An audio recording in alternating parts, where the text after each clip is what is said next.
There's a phrase that's been echoing in my spirit lately.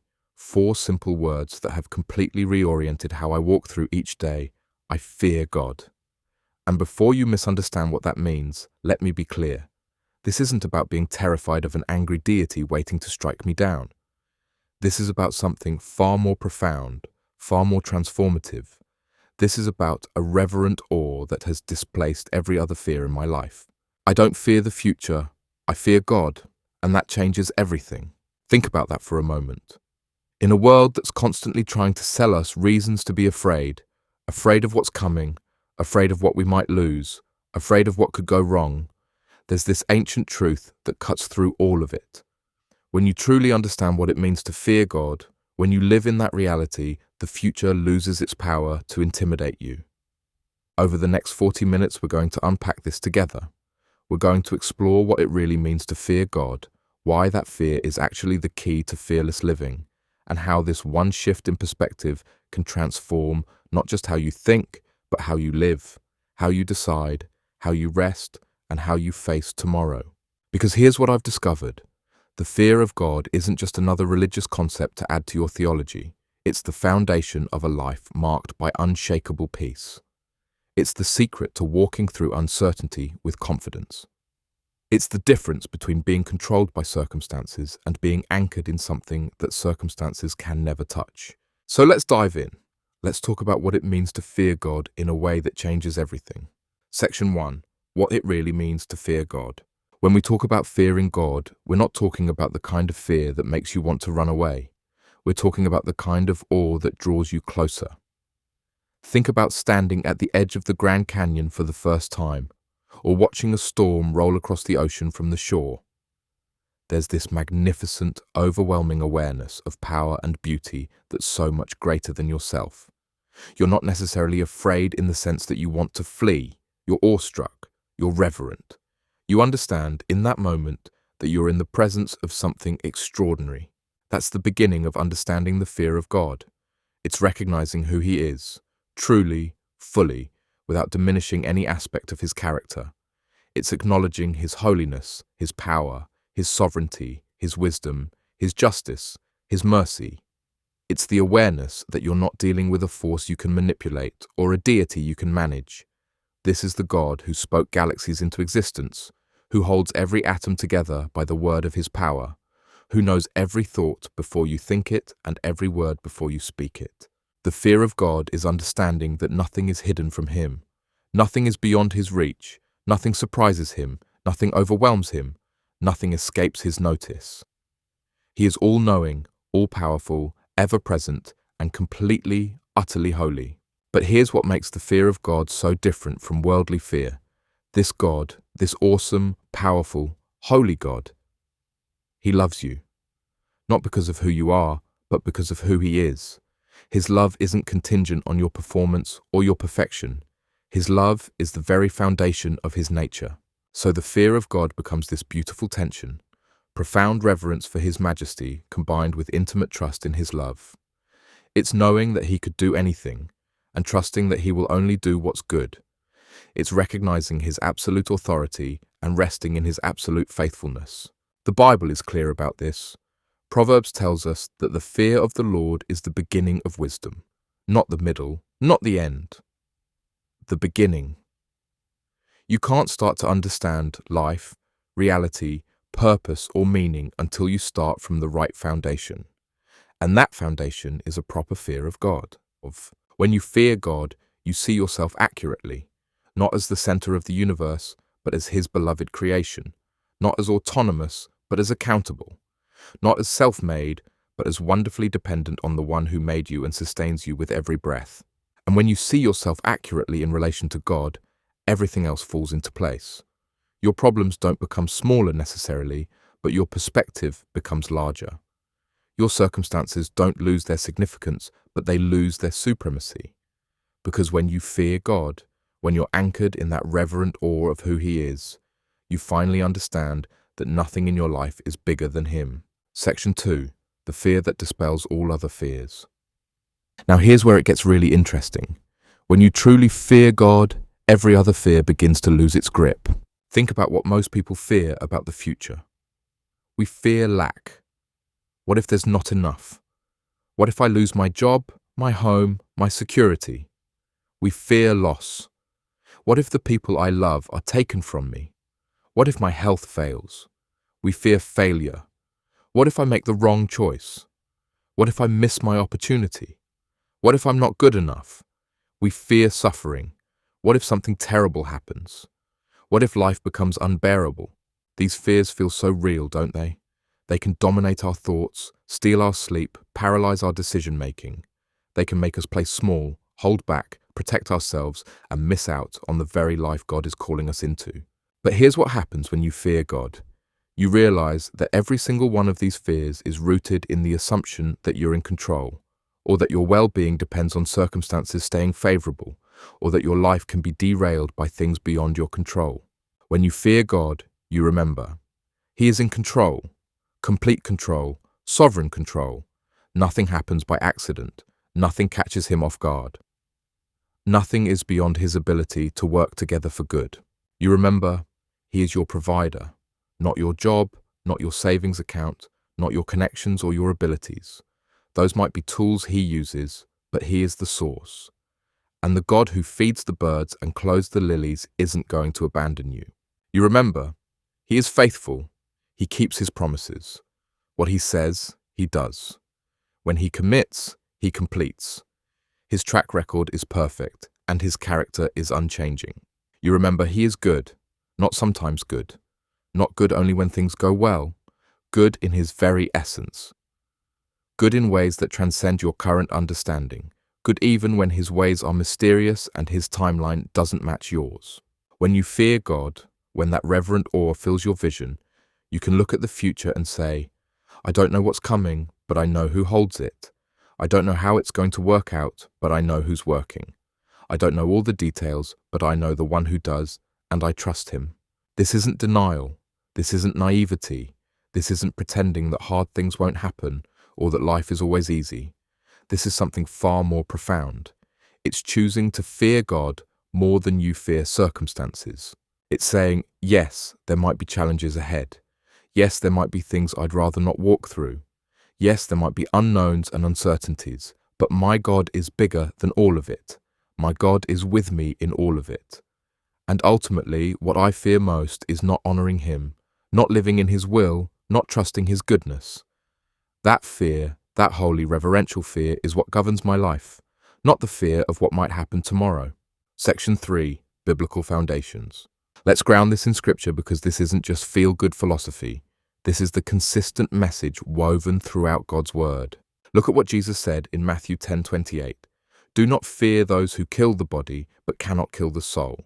Rather fear Him who can destroy both soul and body in hell. Think about that. Jesus is essentially saying, get your fears in the right order. Be more concerned with your relationship with God than with anything this world can do to you. Or consider Isaiah 8:12-13. Do not fear what they fear. Do not be terrified. The Lord of hosts is the one you are to regard as holy. Only He should be feared. Only He should be held in awe. There it is again. The fear of God as the antidote to the fear of everything else. Throughout the Psalms, we see this pattern over and over. The Lord is my light and my salvation. Whom shall I fear? The Lord is the stronghold of my life. Of whom shall I be afraid? David understood this. In his darkest moments, when he was running for his life, when enemies surrounded him, when everything seemed to be falling apart, he anchored himself in the fear of God. And what did that fear produce? Not cowering, not paralysis, not anxiety. The fear of God produced boldness.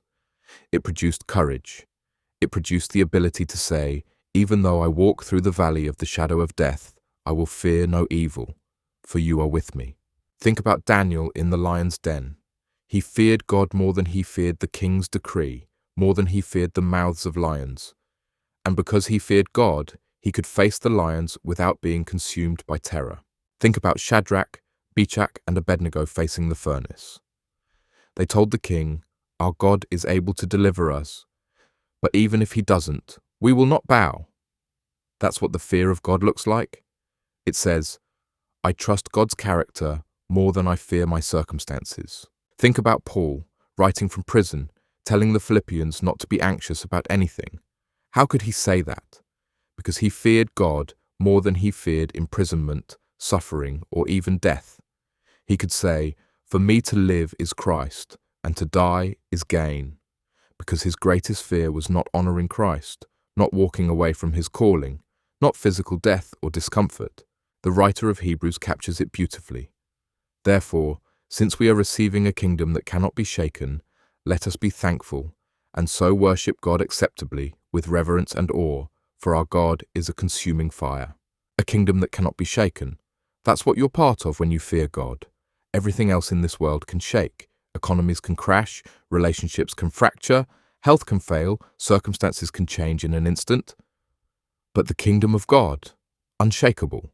And when you fear God, when you're anchored in Him, you become unshakable too. Not because you're strong in yourself, but because you're rooted in the one who cannot be moved. Section 4. The practical transformation. So, what does this actually look like in daily life?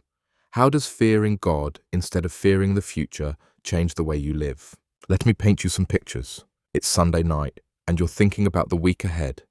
There's a difficult conversation you need to have. There's a presentation that could make or break an opportunity. There's a medical test you're waiting on results for. There's a financial pressure that's been building.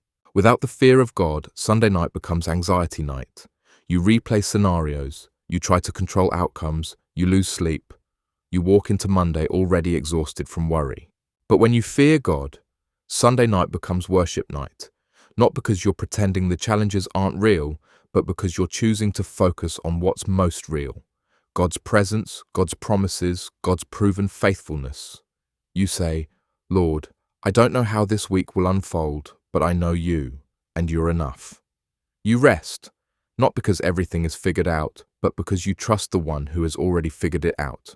Or imagine you're facing a major decision, a career change, a relocation, a relationship question, an investment of time or resources. The stakes feel high. Without the fear of God, decision-making becomes paralyzing. What if you choose wrong? What if you miss the best option? What if you regret it? You can spin in circles, overwhelmed by the weight of getting it right. But when you fear God, you seek His wisdom, you pray, you align your choices with His word, and then you move forward in faith, knowing that God is big enough to guide you, redirect you if needed, and work even your mistakes together for good. Your greatest fear isn't making a wrong turn, it's stepping outside of dependence on Him. So you stay close, stay surrendered, and trust that He's faithful to lead. Or think about when you receive bad news, a diagnosis, a betrayal, a loss, a disappointment. Without the fear of God, bad news can devastate you.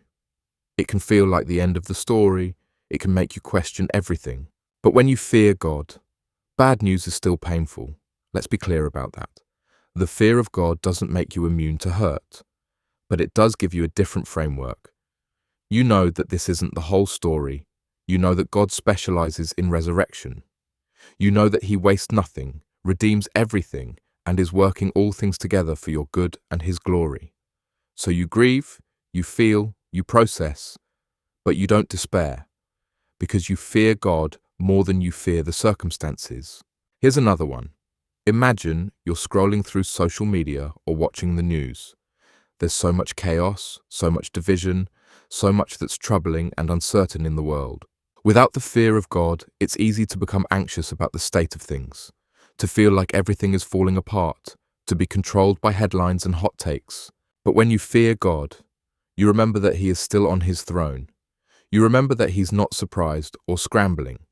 You remember that He's been faithful through every generation, every crisis, every upheaval in human history. So you stay informed, you care about what's happening, you pray and engage, but you're not controlled by fear. You're anchored in something deeper. Or consider your relationships. Maybe you're afraid of being hurt again, afraid of vulnerability, afraid of rejection or abandonment. Without the fear of God, you protect yourself. You keep people at arm's length. You control and manipulate to avoid pain. You miss out on the very intimacy your heart longs for. But when you fear God, you remember that your ultimate acceptance, your deepest security, your truest identity, it's all in Him. People might hurt you. Yes. Relationships might disappoint. But God's love for you is unchanging. So you can risk being known. You can risk being vulnerable. You can love without guarantee because you fear God more than you fear heartbreak. Do you see the pattern? In every area of life, the fear of God liberates you from lesser fears.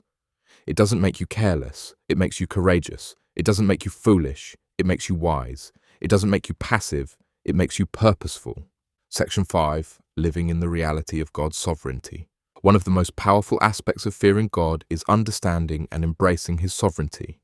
This is where a lot of people struggle, but it's also where the deepest peace is found.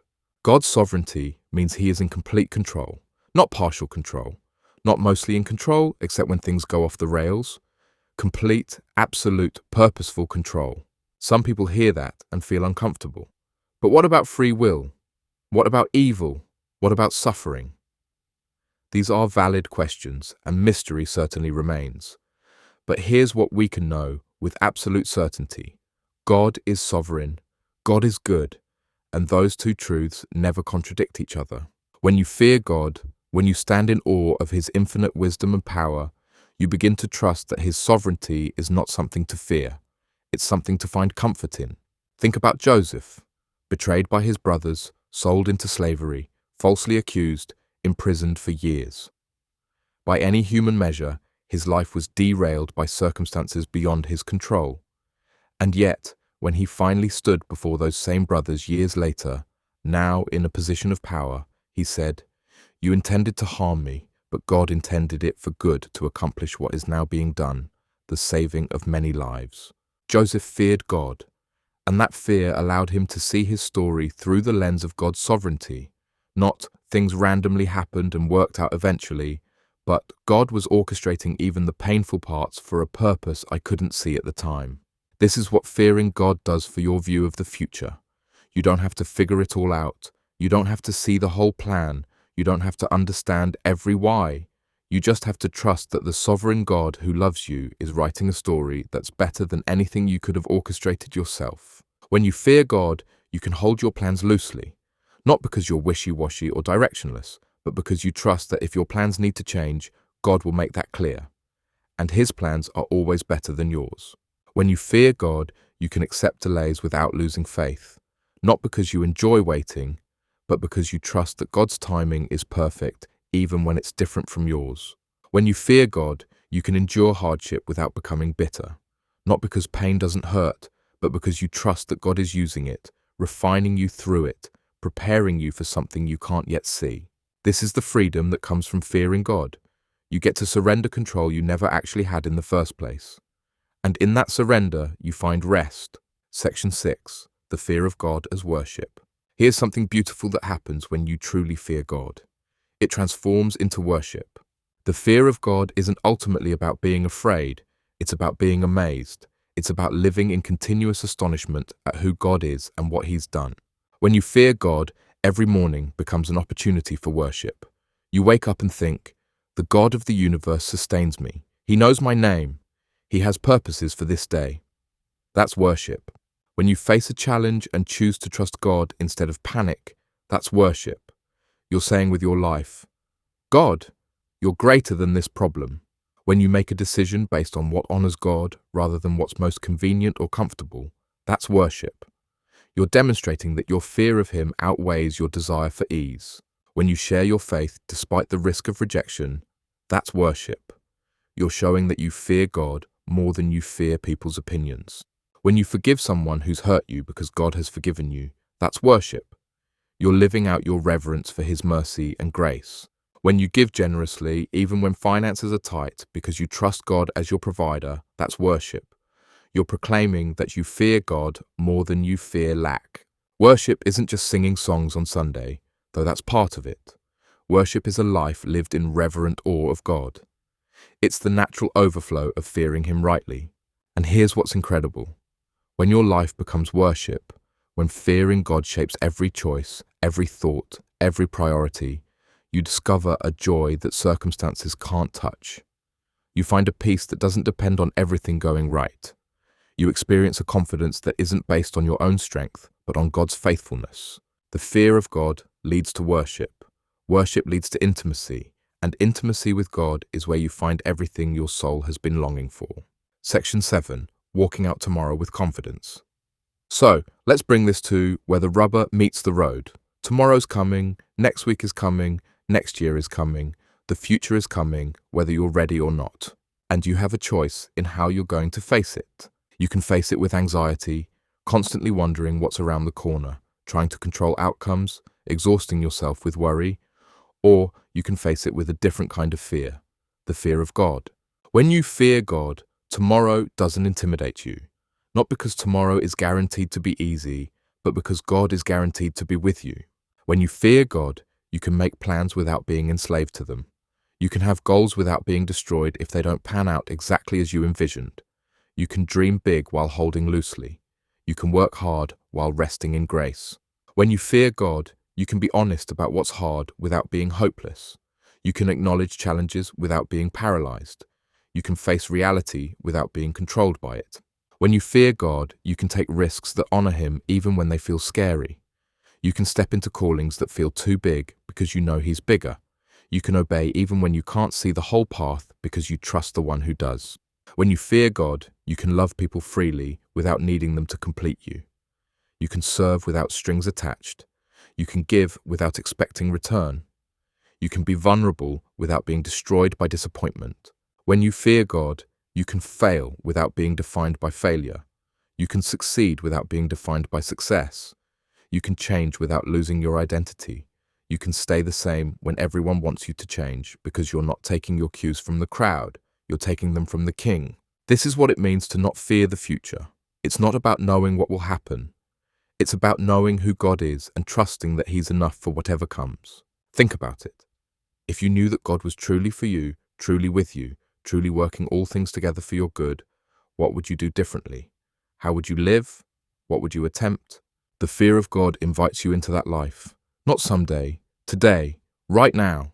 Section 8, an invitation. As we come toward the end of our time together, I want to extend an invitation. What if you chose, right now, to make the fear of God your foundation? Not as a theological concept you agree with, but as the actual governing principle of your life. What if, when you woke up tomorrow, your first thought was, God, you are awesome and you are good, and that's enough for today? What if, when challenges arose, your first response was, God, you're bigger than this, and I trust you? What if, when decisions needed to be made, your first question was, what would honor God most, rather than what would be easiest for me? What if you really, truly lived as if God was who He says He is? As if His promises were trustworthy, as if His character was unchanging, as if His love for you was unshakable? This isn't about perfection. You're going to have moments where fear creeps back in. You're going to have days where anxiety tries to take the wheel. You're going to face situations that feel bigger than your faith. That's part of being human. But what if, in those moments, you had a foundation to return to? What if you could say, fear is trying to control me right now, but I'm choosing to fear God more? The fear of God isn't a one-time decision. It's a daily choice. It's a moment-by-moment return to what's true. It's a continual reorienting of your heart toward what matters most. And here's the beautiful promise. The more you practice fearing God, the more natural it becomes. The more you choose to trust His sovereignty, the easier it gets to release control. The more you worship Him in the midst of uncertainty, the more you experience His peace that surpasses understanding. You're not trying to manufacture this on your own. The same Spirit that raised Jesus from the dead lives in you if you belong to Him. The same power that spoke the universe into existence is available to you. The same love that held nothing back at the cross surrounds you. You don't have to be strong enough. You just have to fear God enough to let Him be strong in you. I don't fear the future. I fear God, and that changes everything. Friend, as you go from this moment back into your life, with all its uncertainties and unknowns, I pray that this truth would anchor deep in your soul. I pray that you would know, really know, that you serve a God who is completely trustworthy, that every morning His mercies are new, that every breath is a gift from His hand, that every step is ordered by His wisdom. I pray that when fear knocks on your door, you would answer with worship, that when anxiety whispers lies, you would combat them with truth, that when the future feels overwhelming, you would remember that you don't face it alone. The God who has been faithful to every generation before you will be faithful to you. The God who never sleeps nor slumbers is watching over you. The God who knows the end from the beginning is already there in your tomorrow, preparing the way. You don't have to have it all figured out. You don't have to be brave in your own strength. You don't have to pretend everything is easy. You just have to fear God.